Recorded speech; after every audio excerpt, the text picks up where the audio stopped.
I'm actually excited now about the work you're doing now in Saudi Arabia.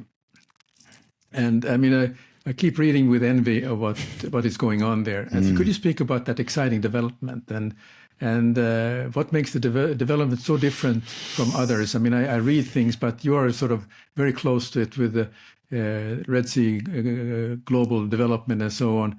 What are they doing that makes this so unique and so different to anything else that we may have seen? Yes, well, you're absolutely right. It is different to anything that I think anybody has seen. So yes, I've been very privileged for the last 3 years now to be a member of the advisory board of Red Sea Global. Red Sea Global is a Saudi development organization. You know, it's a key role player in the Saudi Vision 2030, which, as you know, is the sort of personal vision of the Crown Prince. A very enlightened strategy to move the nation forward, to give the hugely young population that characterizes the Saudi nation great things to do. And of course, you know, to migrate the economy from a sort of carbon-based one to diversified. And travel and tourism, you know, represents a major pillar of that diversification effort. So we have a number of projects that are being driven under Red Sea Global, the two most notable of which are Giga projects, as they're known. So these are huge undertakings. So the first Giga project is in fact called Red Sea, the destination Red Sea. And then slightly further north on the Red Sea coast is Amala. So across those two destinations, Red Sea Global is currently developing 75 hotels. And all of those hotels will be positioned at upper upscale and then luxury and ultra luxury, with a heavy emphasis. It's a sort of inverse pyramid. So more ultra luxury, then some luxury and a little bit of upper upscale. 8,000 keys in the Red Sea destination and then 3,000 in Amala. You know, these are vast sites. I think in combination, there's 32,000 square kilometers of land. But we're only developing, you know, maybe 5% of that land area at the Red Sea. So that's 5% of 28,000 square kilometers, and then perhaps 1% of the 4,000 square kilometers in Amala. So it's very, very low density development. And of course, there's nothing there at the moment. This is literally a green field. Well, actually, there's not much green, but there's blue in this incredible, pristine Red Sea itself. You've got the desert, of course. You've got beautiful coastline. You've got an archipelago of incredible islands, 90 islands in the Red Sea destination. And we've also got mountains. So I always say to people, there's kind of 4 territory expressions of these projects. You've got mountain, desert, coast, and then island. So because it's greenfield, there are no legacy issues. There's no legacy infrastructure. There's nothing that you wouldn't have done that you wish you hadn't have done in the past to prevent you from doing the right thing. So in a way, you've got a blank sheet. The second great advantage is that, you know, obviously with the wealth that the current carbon economy produces and the need to kind of reinvest that, there's not unlimited money, but there's a good budget to do things properly. Often cutting corners financially is what sacrifices quality. So you've got this greenfield opportunity, you've got the wherewithal to do the right thing, and then I think you've got vision. You know, you've got the vision of a leader that wants to create the best of the best. So you put all of these things into the mix and you've got a once in a lifetime opportunity. So, you know, John Pagano, who's our group CEO at Red Sea Global, very early on, I think actually created a new development agenda, a new modus operandi, which we now term regenerative tourism. So the ambition by 2040 is that every hotel, every aspect of these 2 key destinations should have a net carbon benefit to the planet. And there are many, many different fronts on which that benefit is being earned. You know, there's amazing work going on in terms of sustainable development, in terms of not damaging, but actually enhancing, leaving the environment where we're building actually improved. So whether that's, the preservation of turtles' nests or coral regeneration programs, of course, the destinations will be powered entirely through sustainable energy, renewables.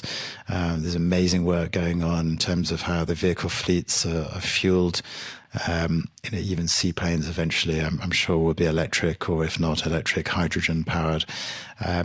So I think what this is doing is attracting talent from around the world, the world's best architects, the world's best interior designers, the world's best engineers, the best marine biologists, just anyone who's got something to give. And you come from that world, I come from a world, because we're drawn to the opportunity to do something great. And then when you get an organization like Red Sea Global and John's leadership that is able to marshal those resources and deploy them in the way that they have, you're going to have a spectacular result. So it's really satisfying that we have our first 2 resorts open already.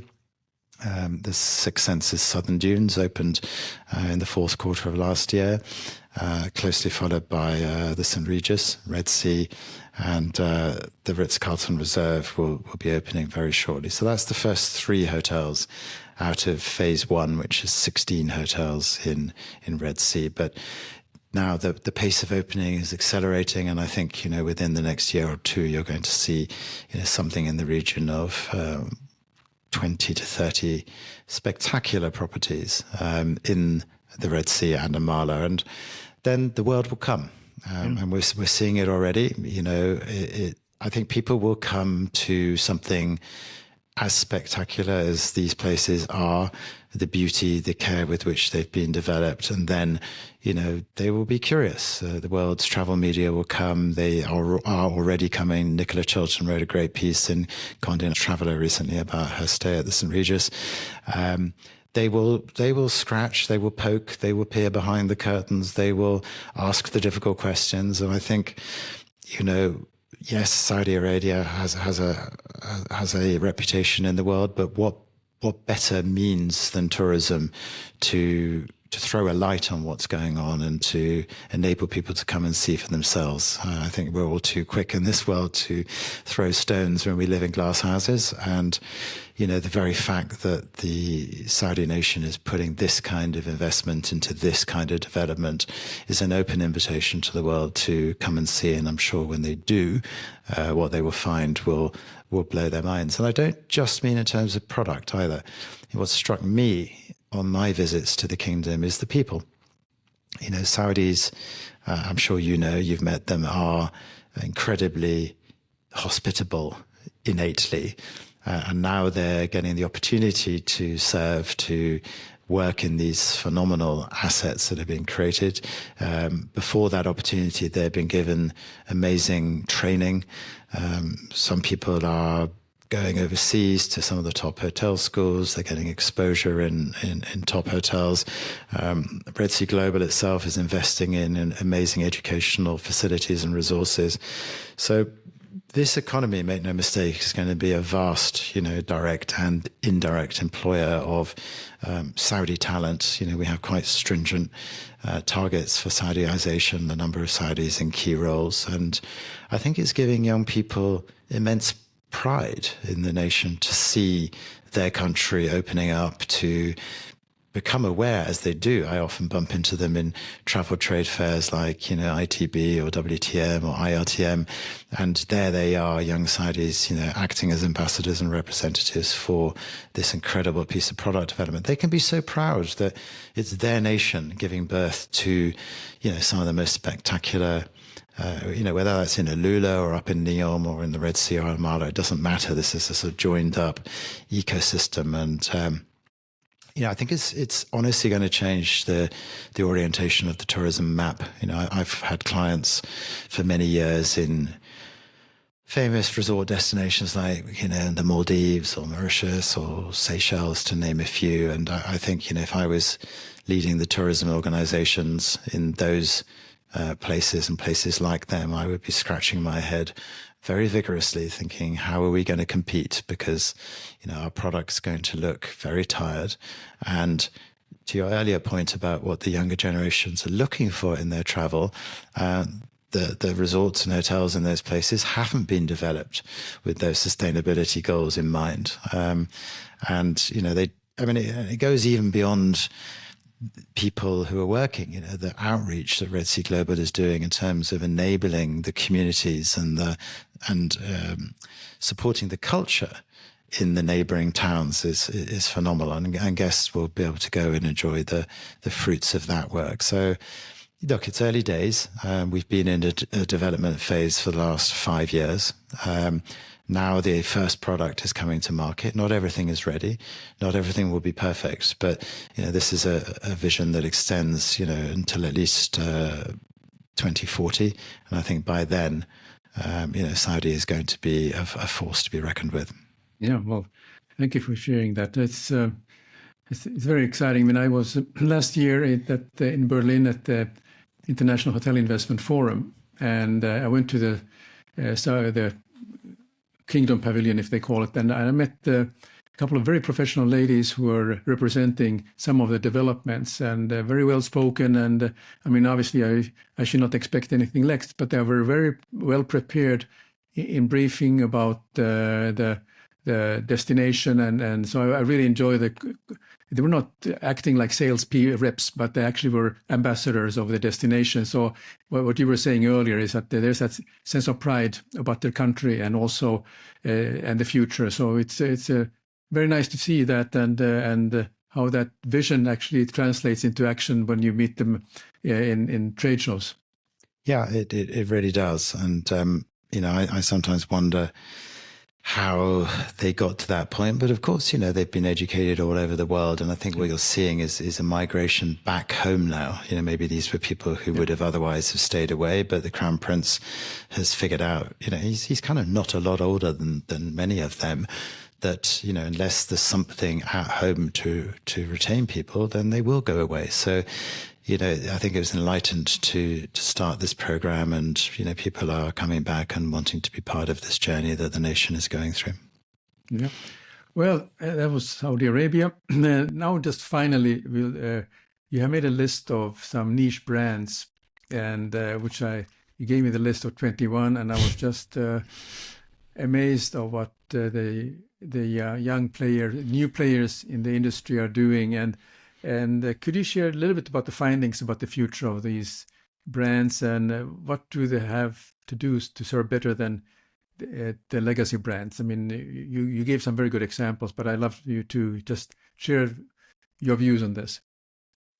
Yes, we touched on it earlier. I think focus and, what one might somewhat clumsily call nichefication, finding a niche and serving that niche with utter conviction is going to be the recipe for future success.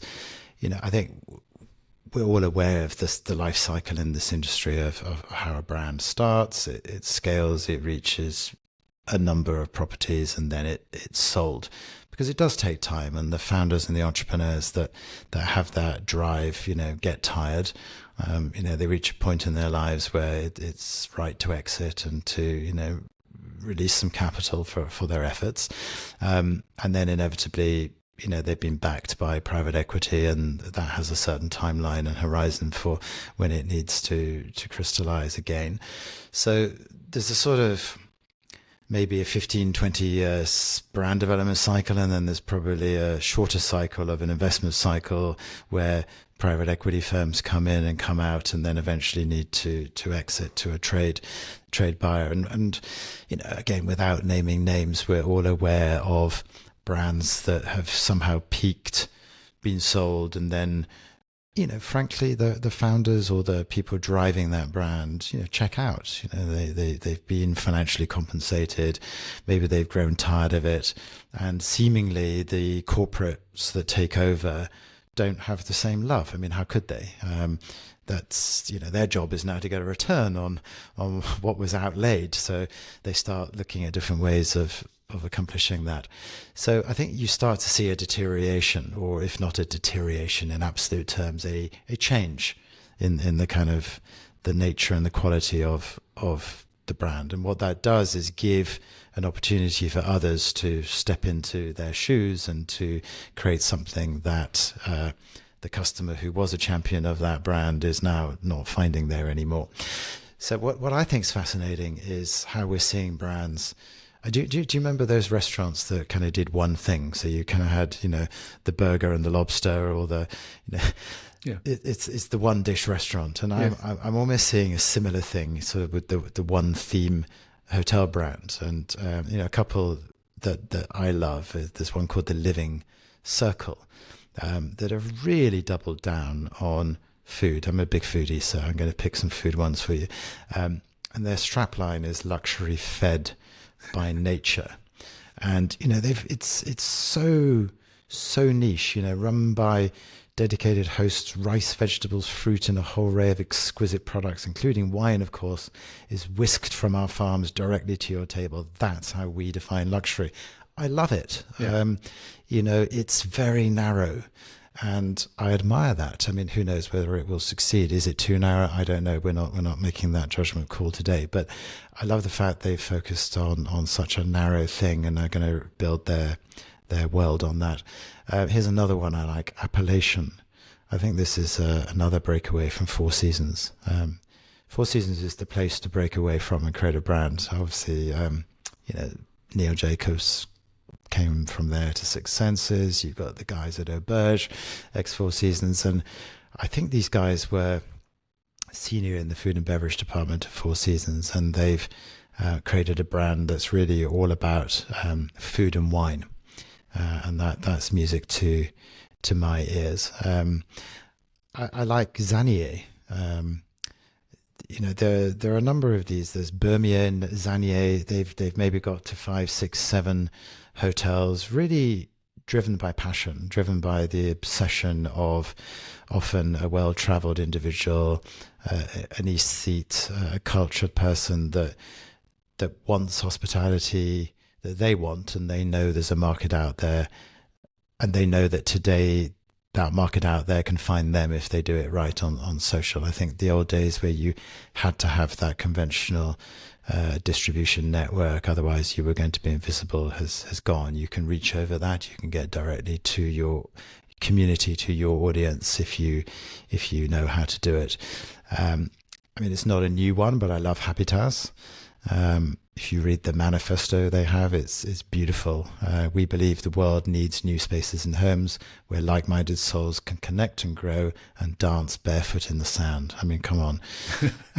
Who doesn't want to do that? But just even the lightness of the writing, even just the sort of innocence, the pure naivety of that, is just so unencumbered with corporate bullshit. Exactly. And, I think people are going to respond to that, particularly these young people who are going to be, there are more millennials and Gen Zs, the largest cohorts that have ever walked the earth. And, if you can connect with potential consumers with that kind of energy and that kind of language, people aren't going to care that they're not getting their Bonvoy points. In fact, they'll be happy not to. Yeah, terrific examples. You picked up some fantastic, we could go on and on to have just an episode about discussing about these different brands. But I think more importantly, I think that everyone should make an effort to try something new and try some of these new brands that are coming up. They're not necessarily ultra luxury from that, but they have a idea and they have a passion which is unlike what you see in many places these days. So it's very nice. Thank you very much for sharing that list. Yeah, that's right. Idea and then passion of execution. That's actually all you need. Yeah. But somehow the business of business often gets in the way of those two things. Yeah. Well, I think we have had a very good discussion here. And maybe my last question is that if people are interested to find out more about luxury branding, how can they do so? Where can they find you? I know I find you always in the Skift and Forbes and Financial Times, where you are commenting on things. But for everyone else, where can they find you? Yeah, well, we are to be found at luxury-branding.com is our website. And you can email me if anything I've said has intrigued or annoyed you at piers.s@luxury-branding.com or LinkedIn, of course, where you can find me as Piers Schmidt. Very good, Piers. Thank you very much. I really appreciate this discussion. It was, as usual, I learn so much from you every time we have a discussion. And this was another special occasion to do that. So thank you very much. Well, likewise, it's been an absolute pleasure, and we'll speak again soon. Let's do that. Thank you. Bye-bye. Bye.